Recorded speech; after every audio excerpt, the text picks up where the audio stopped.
welcome to this edition of Conversations with Lothrop. I'm Richard Lothrop, and I will be your host for the next 30 minutes or so while we interview a most interesting person, Francine Toss. And Fran, I'm so pleased you could be with us this evening. It's a great pleasure. Thank you. Francine is a native of Cleveland. Now, if I get into this wrong, this marvelous bibliography, call me out. Native of Cleveland. Right. And you got your Bachelor of Arts degree at Western College for Women. That's right. And I have a question there. Is that still going, or is it merged with Miami? It's part of Miami University now, but it's own college. It's an interdisciplinary college. And then you got your Master of Arts in Teaching at Oberlin College, That's correct? Right. And you have, heaven knows how many credit hours at Bowling Green. Yes, all my administrative work was done there. All at Bowling Green. Right. She joined the Oberlin school system in 1970, I believe, after a summer in England. And your first job was teaching at Eastwood. That's right. Right. What did you do in England? I went there for the summer to study the British primary schools. And as I left, Betty Martin, who was the principal at Eastwood, said, "You come back with the most interesting things you can, and we'll do them here at Eastwood." Oh, good. So I came back and started what is now the open room at Eastwood. And that's directly out of the English experience. Wonderful. So you were over there, what, a year? Or Just the summer. Just the summer. But they go through the summer. Oh, that's right, they do. That's correct. And she's been principal. She was principal at Eastwood in 1978, and then in 1990 you became the director of Pupil Personnel Services. Do I have that right? Or That's right. Pupil Services. Pupil Services. Now she's had more awards than we have time to list on this program, but let me highlight a few. She received the Women of Achievement Special Award from the Lorraine YWCA in 1983. She received the Oberlin of the Year designation and a nice article about her in the News Tribune. And that was 1986. And then, let's see, you got the Oberlin NACP Annual Community Service Award. That was 1993. And then Oberlin College this past May honored her with the Distinguished Community Service Award. And these are just some of the highlights of a distinguished career here, so we're very, very pleased to have her here. And she and her owner split the ownership, I believe, of the Carlisle Floral Shop. My sister and I did. And she's active in many civic and organizations of all kinds, civic and done many merchant-related things. And somebody once said, Francine Toss is possibly, and probably, I would add, our most valued present citizen. Oh, my goodness. So on that, we will roll. Oh, my. The blush. Oh, yes, yes. We hope it's coming over on the screen, all right. Yeah. Okay. First question I'd like to ask you is whether your experience in Oberlin's graduate program made you decide that you wanted to teach in Oberlin. I'd say so. The program was very child-oriented, and it was very child-directed in its philosophy towards teaching. You looked at the child, looked at his or her interests, their needs, and then put forth all the creativity you could. And Oberlin's a great laboratory for doing that. We have lots of creative children and families, and support from people like Betty Martin to let me do as I wished. And that's where I began and felt very comfortable here. Wonderful. Tell us a little about the decision you made to go into education as a profession. Did you always want to be a teacher? Always. We, and I say fortunately, had a brain-injured aunt who lived with us my whole life. And I think it took us probably 2 years to teach her to write her name. And that was my sister's challenge and my challenge to work with her. And then I found, too, even as early as elementary school, I did a lot of peer tutoring. I would be asked to go and read to the kindergarten boys and girls, and I just loved that. That's right. So I always wanted to do more teaching. Did you give them Winnie the Pooh? We read everything, the best of things. The very best of them. We had the best of books in my home, too, so we loved books. Right, wonderful. Yeah. You have been in the classroom in various aspects of school administration. Do both give you the same feeling of satisfaction? That's a little bit complicated, perhaps. I love to teach. I particularly like to teach reading. There's nothing more wonderful than a child getting it finally. That light bulb coming on. Right, it goes yes. on. And I used to say, well, I'll give my pay back that day because it's just such a wonderful gift to get to be part of that process. But administration offers some personal challenges, and people need that too. So I needed to challenge myself to solve some issues or address some issues. You don't always solve them, but to take on some issues that might be a personal challenge.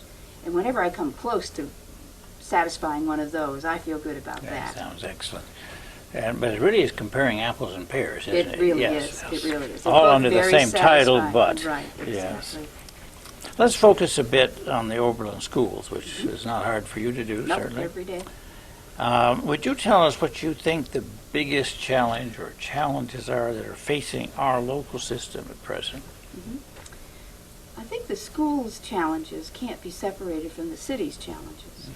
We have to grow. We have to entice people to come to our community, to make their home here, to attend our schools.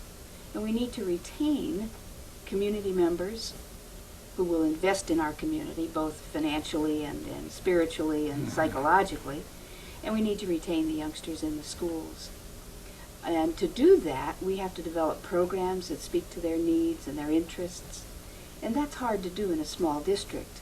But as you know, with the support of the taxpayers and community volunteers and community collaborations, we do a lot to provide interesting things for our youngsters here. So our biggest challenge is to develop and grow and stay very relevant. And that's hard in any school district today. A small district, it's even more difficult. But I think we're up to the challenge. I think we'd like to be a very viable district, to continue to be a viable district. Is the word relevant, its meaning, sometimes controversial in itself? Sometimes. One group will feel this is not relevant, and the other one feels powerfully it is. Exactly. And you This- get caught in the middle, or the school board does, or Yes. Oberlin is interesting in that you have a very different set of expectations from every corner of the town. And there are those who have very high expectations. Actually, everybody has very high expectations, but their way of interpreting the application of those goals and those objectives can be very different. I remember having parent conferences, and my first parent felt we were wrong in that we had tables instead of desks. And the next person felt that we really ought to have desks and they ought to be screwed to the floor. And so you had very different ideas of how we ought to be teaching in Oberlin. The best people get above that and they say, they like my child, they understand my child, and we're going somewhere with them.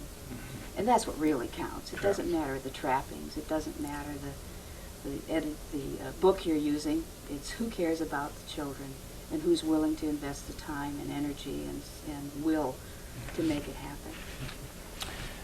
Let's break down that Oberlin school system to 3 subdivisions.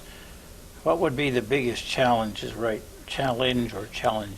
now facing the elementary schools, K through, I believe, 5? Is that correct? Well, we have Eastwood that begins with the K2, and of course they're so developmentally geared. They believe in developmental stages for youngsters.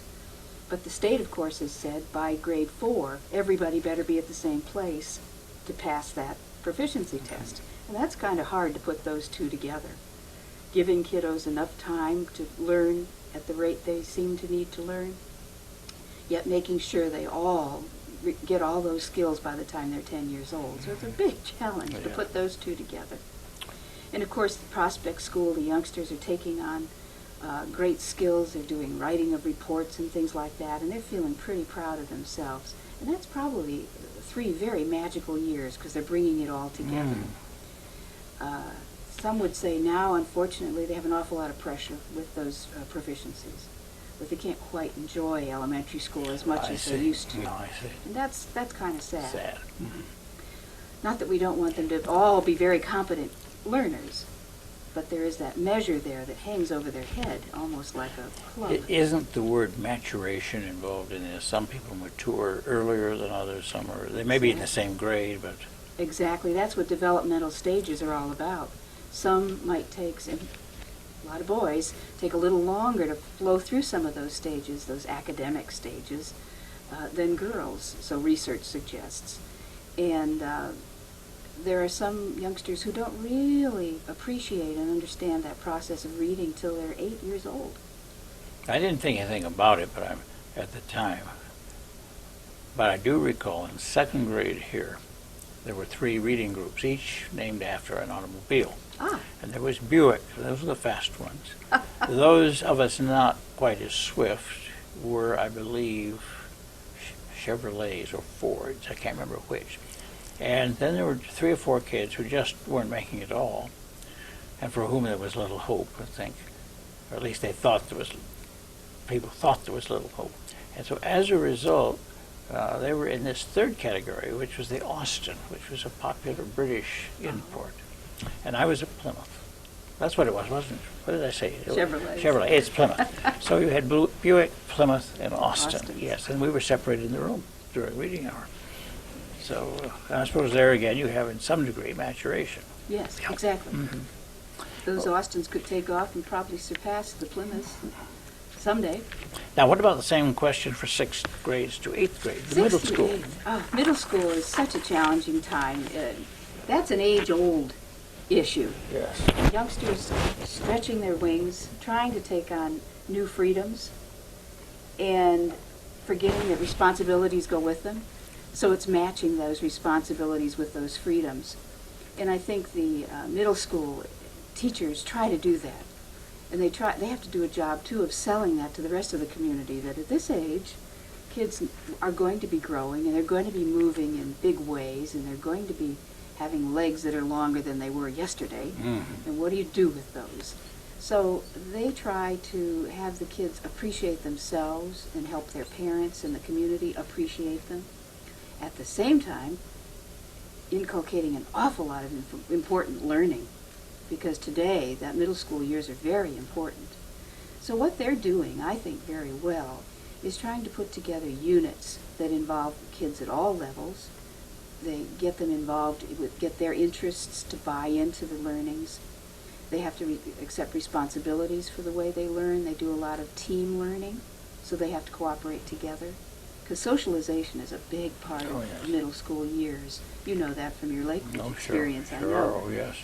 And there ought to be stars and crowns for the middle school teachers and parents and the kids themselves, but they get through it, and they're wonderful for it. They mature, and we all survive it, and we just have to be there to support them. My experience was that they were lovable, but they took a great deal of patience. Oh, they do. They do, because they don't understand where they are in the world half of the time. They're half and half, aren't Right, they? Half exactly. child, half not. That's why it's a middle school. Mm-hmm. We find, too, that at that point, a lot of parents say, well, I've done the PTO, I've done the school support stuff, and they kind of back away. And I think, ironically, that's probably where they ought to really dig in and be there. Now, the kids wouldn't agree with me, but I really think, down deep inside, they appreciate their parents' continued interest and support in what they're doing at school and helping them remember to find time for homework and find a quiet place for homework and really keep those expectations high. It's real easy to say, oh, I just don't want to hear about it today, but it's important to stick with them. Mm-hmm. And let's take the last group, the high school, 9 through 12. Whole High different school. sets of problems, and yet some similar. Some similar, obviously. They're still becoming part of the world. That transition of a 9th grader is a big challenge all the time. But I think expanding the opportunities of the high school are a challenge here in the small town, because you have limited staff, limited facility for some things. But I think with the classes like the community service course, the block scheduling, which allows for interdisciplinary teaching, the influx of technology at the high school, are all going to be part of the answer for making the high school a very viable place. Mm-hmm. It's a wonderful place in terms of culture and environment. Boys and girls, or I should say young people who attend and graduate from our high school look back on it always, almost to a person, and say there was something very special about the experience they had. they live life at our high school. It's a very multicultural high school. It's a place where you can grow. And I think it's almost a laboratory of the world. If you look at it that way, you can really have a civics experience just by going to Oberlin High School. Of course, I'm an Oberlin High School graduate, Yes. Mm-hmm. and a good many years ago. I'm not sure I have enough arithmetic now to figure out just how many years, but it was a long time ago. But I came away with that same feeling. I have a very deep affection for the place. It's a different building now, of course, and everything. But I have a great deal of respect and affection for it still. Kept in touch with some of the teachers until they were no longer with us, which was also a pleasure as an adult. Mm-hmm. So if they're catching this today still, I'm very, very pleased. They are. Mr. Gray has observed that, and he's had a lot of experience in a lot of schools, but he's never seen a school that in which the youngsters are more supportive of one another. It's almost like family. So if you say something against somebody in my family, I'm going to take up for you. And you find that across races, across grade levels, and I like that very much. That is good. We've talked about these challenges, and I imagine that there are challenges for each group within. And we've talked about that. You have the faculty, you have the administration, each with a set of problems. And you have, of course, the students. Are there any comments specifically targeted to any of those groups that you see as challenges? Well, Any one of them? I think teachers and administrators really need the support of the community. You know, it's worldwide. School bashing is kind of the art right now, and I think they don't deserve that. I think they're working awfully diligently, certainly are doing lots of good things for a lot of kids. They don't have all the answers, and they strive every day to find another way to do it, and another way to reach the children. The parents need support, too. They need to know that we do appreciate that all that they're doing with youngsters today, holding down 2 jobs, trying to keep a home and life together. It's not an easy task. So I think if we stepped back and said to one another, gosh, I appreciate what you're doing, and I understand it's a big job. Can we work together? Can we link arms, link hands, and provide the support that kids need today? And they need a lot of support. No, very much. Because Well, I think we- more so than when I was certainly in Oh, I school, or think so. probably you. Or I think so. There are a lot more challenges to them. They see so many things on television and in the media and on the internet now that give messages that we don't give. So, and that's confusing. Thank goodness that you Yes, don't that's get right. them. But it's confusing to kids to hear one thing and see one thing so pervasively. So we have to do our part to give the balance and tell the other side of the story. And the students need to know that we really do care. You know, they often feel very alienated and disrespected by a lot of adults. And we need to show them that we do respect them and that we appreciate their many good things they do. Because they're not all. And not every kid who has trouble every day. That's right. The art is catching them being good. And it may be also trouble in one class, but not any other. Exactly. Academic and discipline, possibly. Exactly. So one shoe does not fit all. That's right. Okay. Let me ask just 2 other things, and then we'll take a break, because Okay. we're just at break time. I gather retention is a problem, particularly in the high school, retaining the whole until their high school graduates, till they get that diploma. How is that working? Is the JVS school, is that helping to solve some of that earlier wanderlust, if you will? Sure. We have the big problem today of, again, relevance for school. The kids get the idea that what they're doing in school doesn't lead to anything. And there are a lot of examples to show that there isn't a guarantee that if you finish high school or even college that you're going to necessarily go on to the profession or activity of your choice. But, again, the JVS has provided about 25% of the junior and senior class with an opportunity for specialized trades. And they offer 16 programs that youngsters could choose from.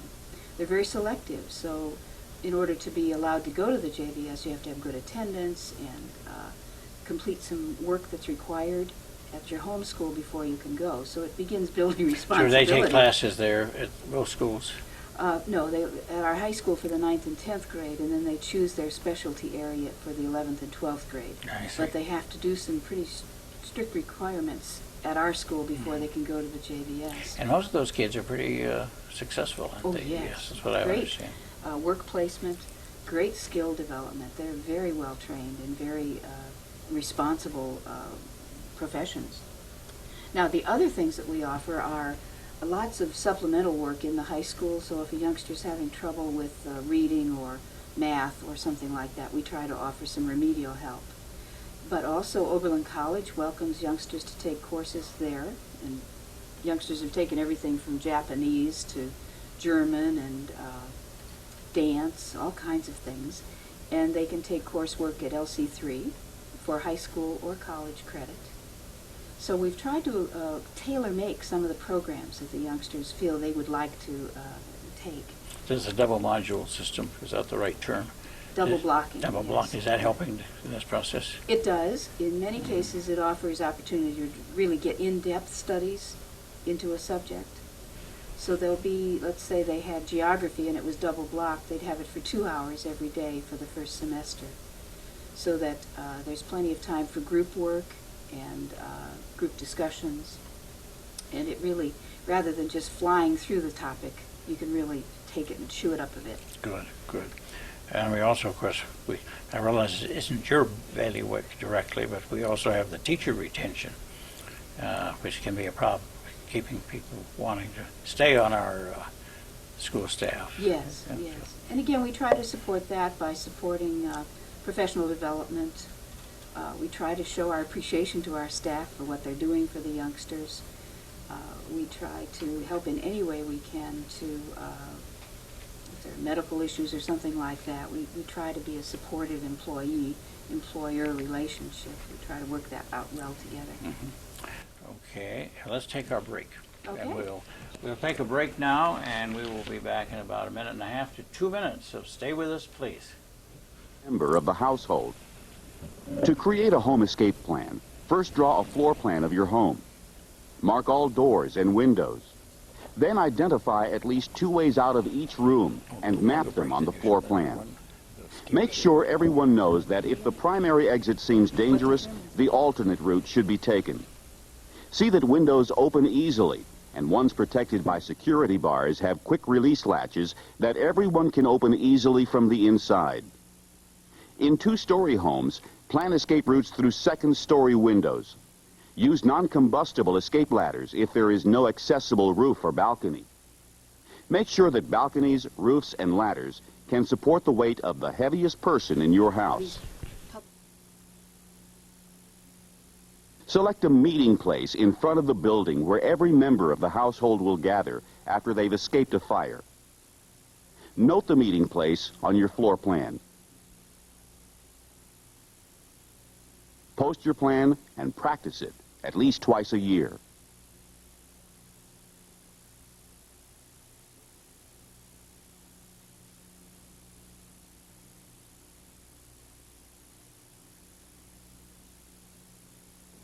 It's so important that every home have a home escape plan and that everybody in the family know how to use it, because in a home fire, seconds can really make the difference between life and death. You have to hear about a fire immediately by having smoke detectors on every level of your home. And once you know that there's a fire in your home, you have to be able to snap into action. That means planning and practicing what you would do in advance. When you cover a breaking news story, you're covering a breaking news story. President Kennedy has been shot. I shall resign the presidency. This is a big one. He's riding the king. The building has been blown away. Enough. A living, vital, pictorial history. Segregation forever. It's a human life. Tear down this wall. I'm Mike Wallace, and this is the 20th century. Weeknights at 7 Eastern, 4 Pacific, only on the History Channel.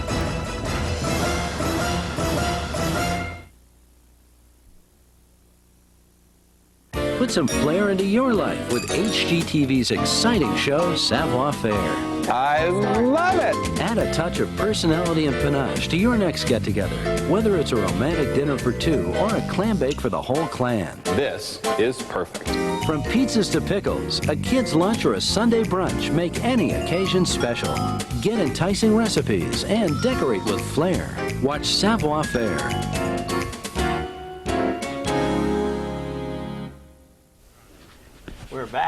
And we welcome you back for this last part of this program. We're with Francine Toss this evening, the Director of Student, help me with that. Pupil Services. Pupil Service. I'm going to get that right, yeah.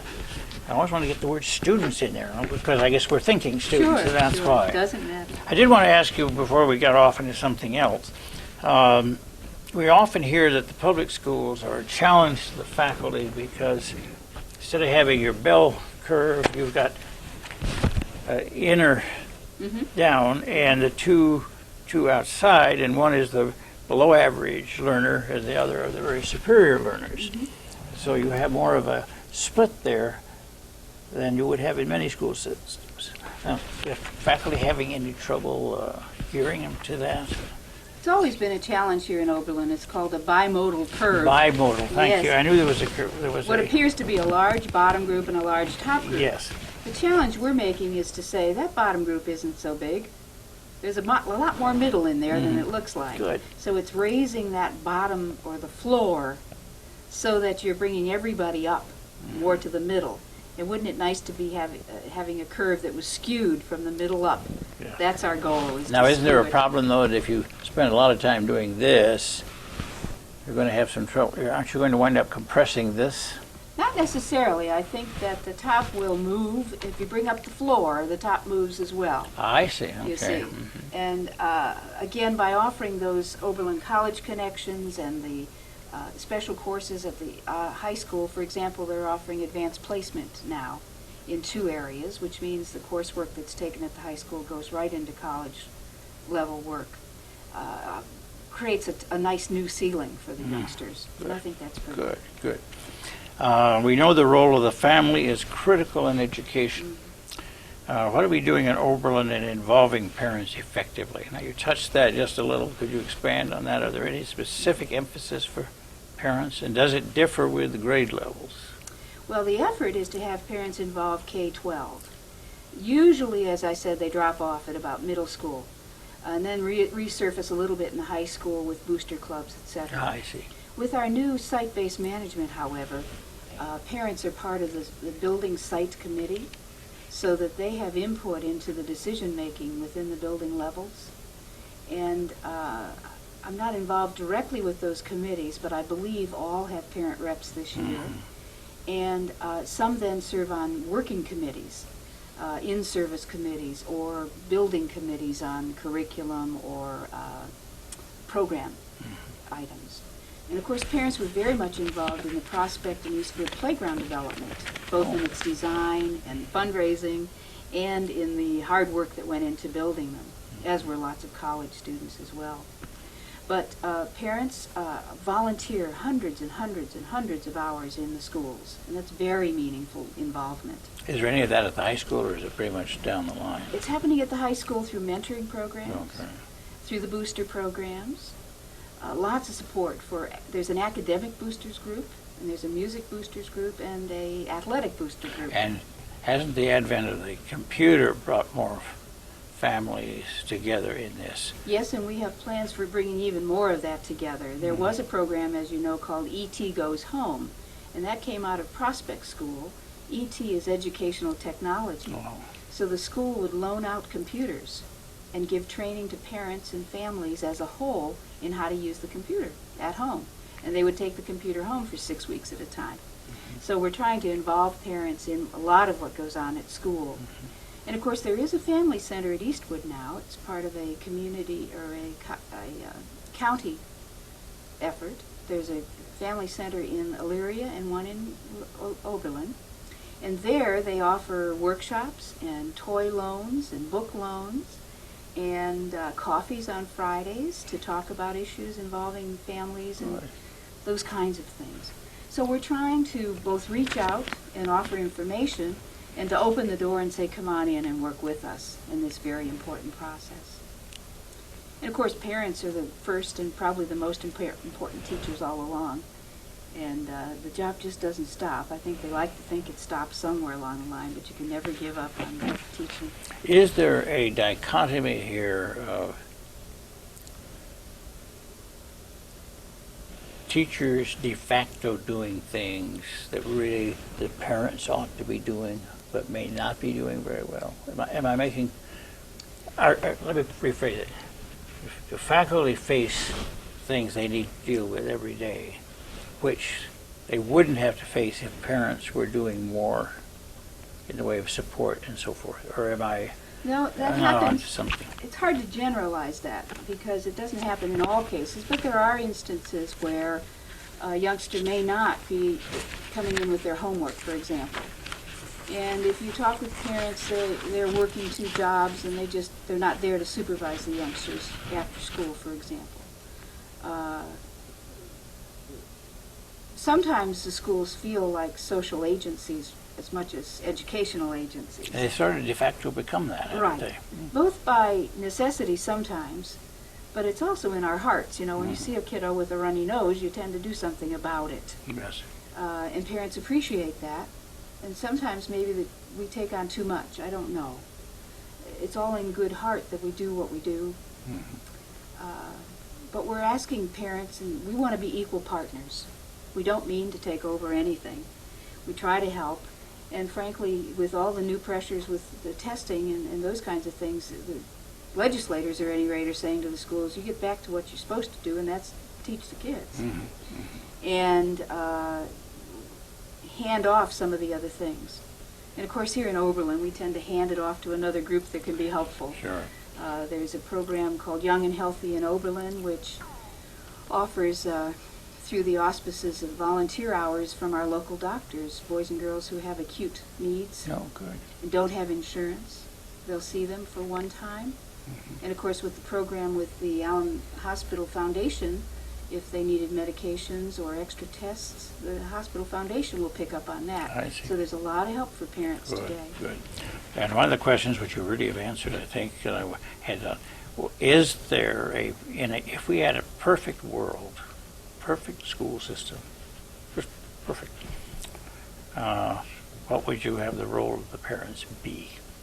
They'd be the partners. Partners. You know, they hand off those kids to us, not wholly when they come to kindergarten, but they say, okay, I'm looking for a new team member here, will you be it? And the school is that. Parents need to make sure there are after-school things going on for their kids. They need to make sure they're reading every day.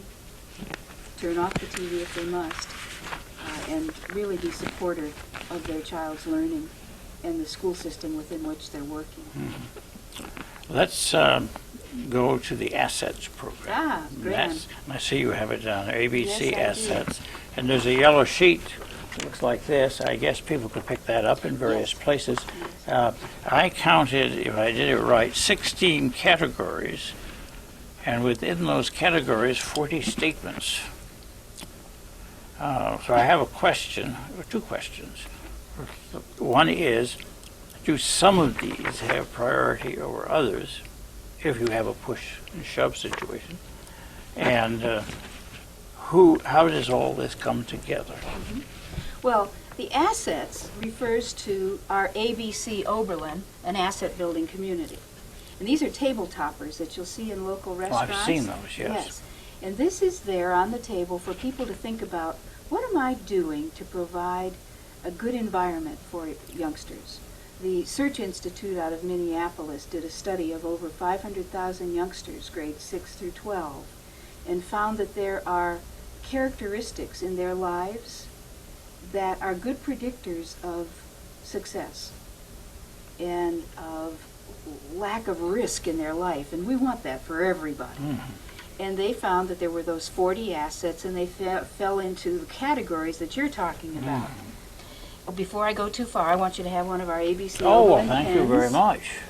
In the And school colors, that's school Oberlin High School colors, And with for deep your, blue and red. right? And for your refrigerator, 150 ways to show kids you care. Wow. And they're wonderful. Be relaxed with them. Play with them. Listen to them. Things that we That's forget very to important. do. That one right there is critical, isn't it? Critical, because it shows, if you're listening to a young person, you're showing respect. You're learning something from them. And you know what? If you listen to them, they're more apt to listen to you. And wouldn't they we might be teach you pleased? something, too. Exactly, exactly. So that's for you as well. Oh, well, thank you so much. Is this a nationwide program? Yes, it Yes, is. and we've plugged Yes, into it a is. bit. Yes, we have.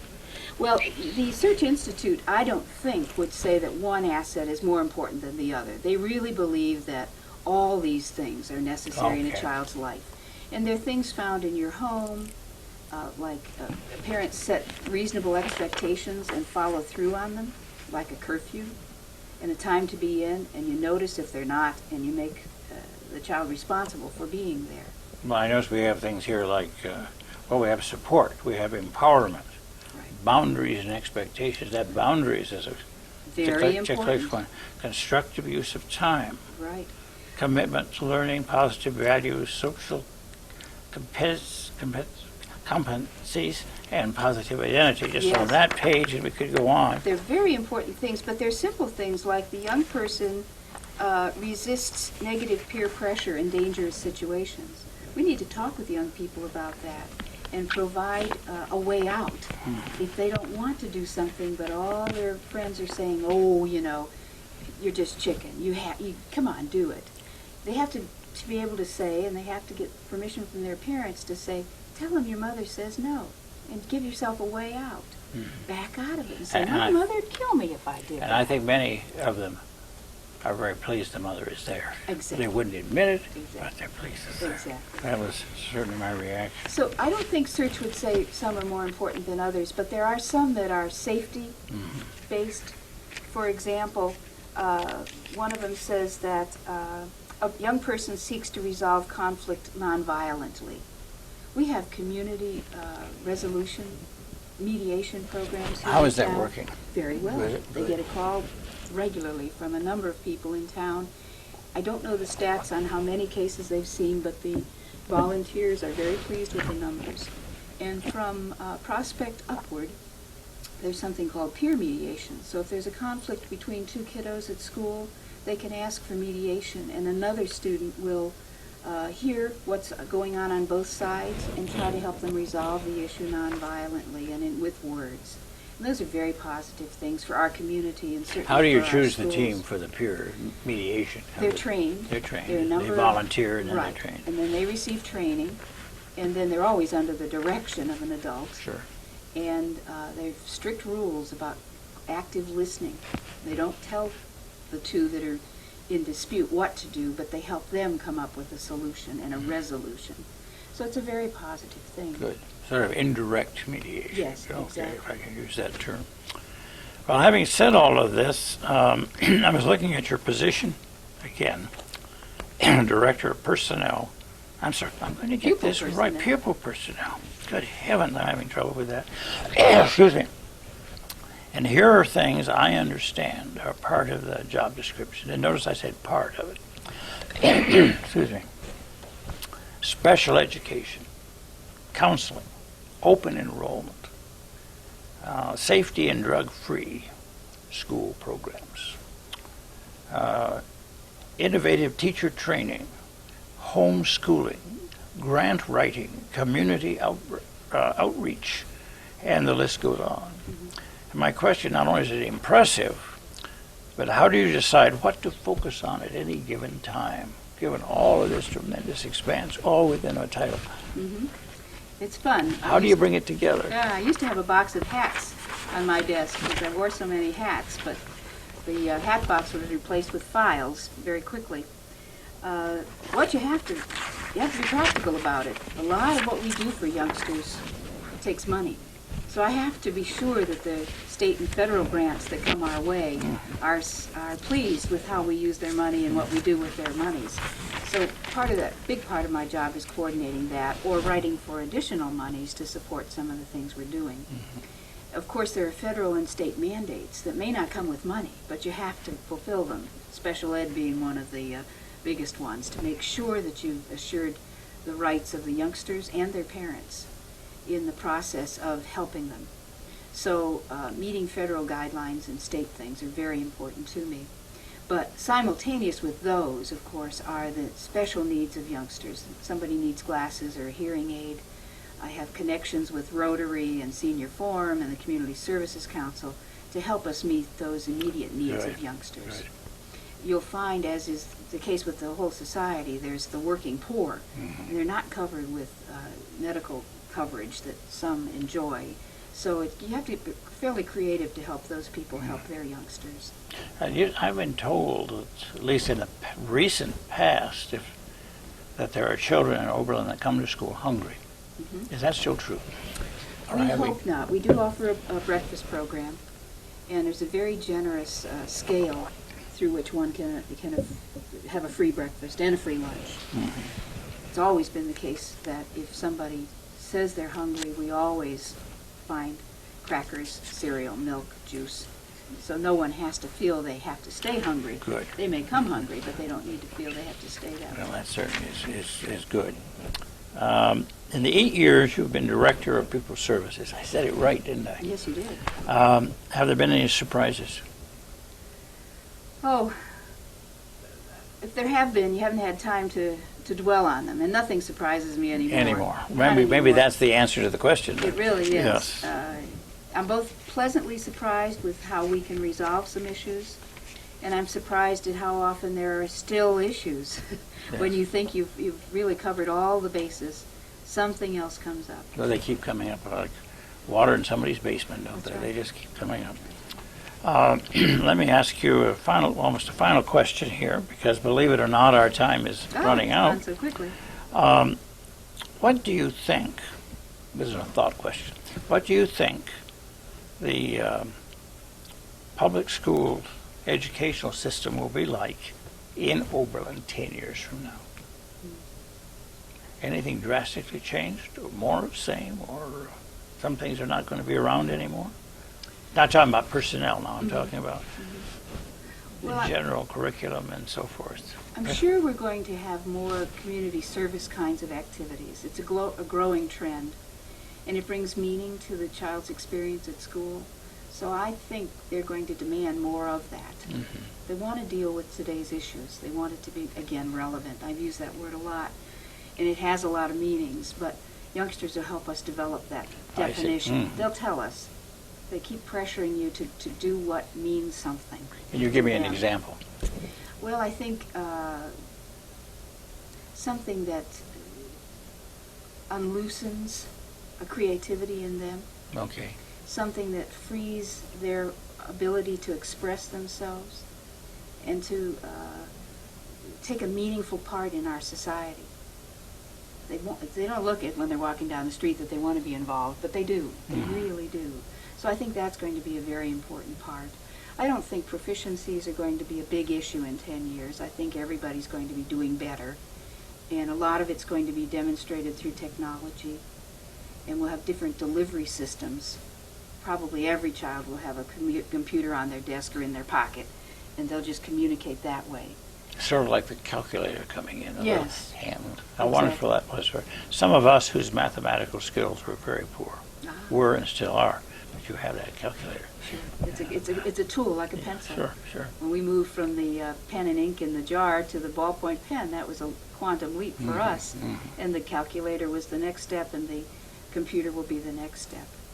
I hope we still have lots and lots of arts, because I think that feeds the soul of many of our youngsters. And our art programs and our music programs are so important to us, and I don't want them to be lost either because of so much technology or because of so much emphasis on the basic learnings that we don't feed the soul. So I hope there's always plenty of support and dollars for those arts programs in our district as well. What I'm always impressed with when I see a display of student art, or if I'm at a concert, how much talent there is. Wonderful. And it's great to see that Yes. sort of harnessed and pointed more or less in the same direction. But within that, all kinds of changes, chances for different opportunities. I may draw a picture, and you may one, but it's going to be different. But I'm still going in the same direction, Right. and a positive one. Exactly. Which reminds me of something I was going to ask you. If you agree that the kid who does best or better is one who feels good about him or herself. Self-esteem is so important in all that we do.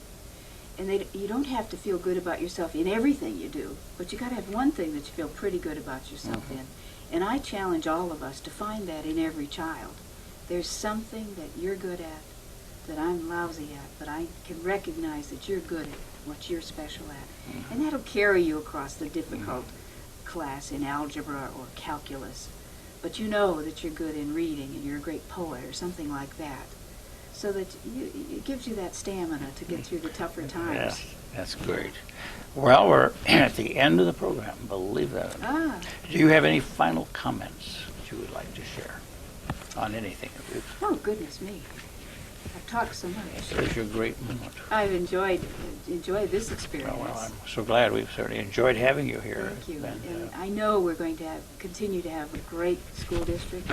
We've got great families in town and great youngsters that I know if we can work together, we're going to have just a swell place. there's some impressive people moving in, it seems to me, just in the last 2 or 3 years that I've got met. And they all seem to be high-powered, very intellectual, gifted people and doing important things in industry or wherever it is. That's got to have a positive. Oh, sure, sure. And it adds to the fabric of what Oberlin's all about. Coming from Cleveland, I was used to a cosmopolitan kind of place. I grew up when it was a very cosmopolitan place. And it's like a little Cleveland. And it's a place where you can affect a change. It's hard to change things in a big place like Cleveland, but in Oberlin, again, working together, you can make a difference. And that's why I stayed. That's why I love it. I see. Which high school were you with? Where you graduated I graduated from Lincoln High School, Lincoln High School. right near the steel mills on the south side of Cleveland. Is that still going in high school? No, still? it's gone. I thought I hadn't heard it My recently. elementary school is gone. My college is gone. But Goodness. I hope what I learned You're there still here. You carried aren't on. gone. You aren't gone. Okay, that's the important thing to us. That's this valued citizen we need to cherish.